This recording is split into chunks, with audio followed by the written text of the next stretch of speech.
Mission Station on Space to Ground. Welcome to Space to Ground, your weekly look at what's happening on board the International Space Station. I'm Dan Hewitt. Orbital ATK is set to launch its fourth commercial resupply mission.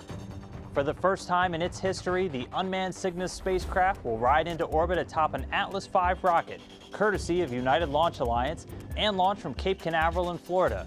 Cygnus received a few upgrades since the last time it flew, increasing its cargo carrying capacity and volume, and trying out a new solar array design.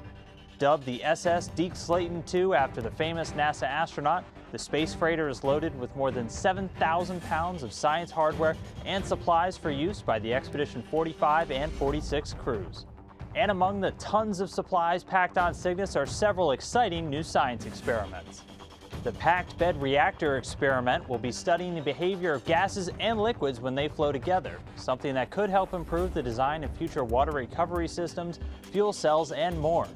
A new burning and suppression of solids payload is on the flight and will explore flame-resistant materials for use in space and here on Earth. And NASA's Small Spacecraft Technology program is sending 2 node satellites to demonstrate how to control entire swarms of spacecraft.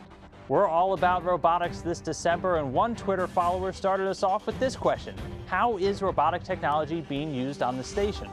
Well, just a few days after Orbital's launch, one of the biggest robotic devices will spring into action. The station crew will use the large Canadarm2 robotic arm to reach out and capture Cygnus once it arrives. The 57.7-foot-long limb has 7 motorized joints and can routinely be seen moving equipment, astronauts, spacecraft, and even huge pieces of the station itself. It even has a super sophisticated attachment called Dexter to perform finely tuned repairs and experiment work. Keep sending your robotics questions all month using the hashtag #SpaceToGround. We'll see you next week.